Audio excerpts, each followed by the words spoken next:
আমি এখন এইটার উপরে উঠবো এবং এর উপরে কি আছে আজকে আপনাদেরকে দেখাবো। এই যে উপরে উঠে গেছি, তো আমি একটু অসুস্থ ছিলাম, দেখুন আমার চেহারার কি অবস্থা। অনেক অসুস্থ ছিলাম, সর্দি জ্বর কাশি একবারে সব কিছু ধরে ফেলছে আমারে। আজকে একটু মোটামুটি সুস্থ লাগছে। আর আমাদের ক্ষেতের সবজি ক্ষেতগুলো একটু দেখিয়ে দিলাম, এই যে শুকানো হচ্ছে এইগুলো এখানে। তো কি শুকানো হচ্ছে এক এক করে আপনাদেরকে দেখাবো। কারণ শীতকালীন কিছু সবজি আছে, এগুলো আমরা সারা বছর খাওয়ার জন্য এভাবে গ্রামাঞ্চলে শুকিয়ে রাখি।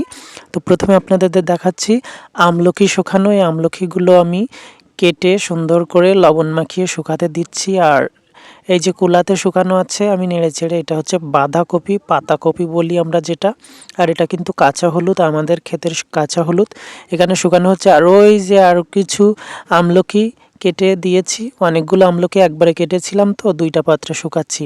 আর ওই পাশে কিন্তু আরেকটা কুলাতে বাঁধাকপি কেটে শুকানো হচ্ছে। আর এটা হচ্ছে নারিকেল, আমাদের গাছের নারিকেল, এটা ভেঙে শুকাতে দিয়েছি। এটা মাড়াই করে আমরা নারিকেল তেল বানাবো।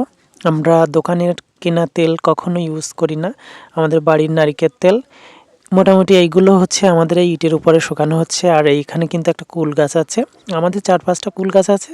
এই কুল গাছটাতে এবছর কুল ধরছে। আই মিন, আপনারা কুল বললে বুঝবেন কি না এটাকে, অনেকেই বড়ুই বলে কিন্তু আমরা কুলই বলি। আর অনেকে বলে সরস্বতী পূজার আগে কুল খাওয়া যায় না, কিন্তু আমি কিন্তু খেয়ে নিলাম, টেস্ট করে দেখলাম, মোটামুটি এটা টক টক মিষ্টি মিষ্টি। আর প্রান্ত সোনা কিন্তু ইটের উপরে উঠবে বলে কান্নাকাটি শুরু করে দিয়েছে, ও আমি উঠছি বলে ও উঠবে। তো কী আর করা, ওকে উঠাইতেই হবে। তার আগে ওর কান্নাটা আমি একটু দেখতেছিলাম কেমন করে কাঁদে। আর এটা হচ্ছে কিন্তু আমাদের পুকুর। শেষমেশ ওকে কিন্তু ইটের উপরে উঠিয়ে নিলাম। এর উপরে ওঠানো একটা রিস্কও আছে, তো ওকে নিয়ে বেশিক্ষণ রাখা যাবে না। ওকে একটা পজিশন মতো জায়গায় বসিয়ে দিলাম, দিয়ে আমি একটু মোটামুটি কাজগুলো করে নিচ্ছিলাম, যেহেতু এগুলো শুকাতে দিয়েছি এবং এগুলো দেখভাল আমরা সবাই করি, বাবা ওগুলো রোদে দিয়ে গেছে। আর মা যেহেতু বাসার ভিতরে কাজ করছিল, আমি এগুলো আবার একটু নেড়ে চেড়ে দিচ্ছি।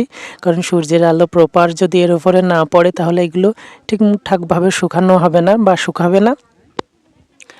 আর এই জন্য আমি শুকাই দিচ্ছি। আর প্রান্তর অবস্থা দেখুন, ও কিন্তু আমার উপরে রেগে আছে, ওকে একটু দেরি করে উপরে তুলছি বলে। আর ওই হচ্ছে আমাদের আরেকটা নারিকেল গাছ, ডাব ধরছে, এটা খেতে হবে। আর আমি অসুস্থ, আপনাদের কাছে দোয়া চাই আমি যেন তাড়াতাড়ি সুস্থ হয়ে যাই। তো আজকের ব্লগটা এখানে শেষ করছি, টাটা।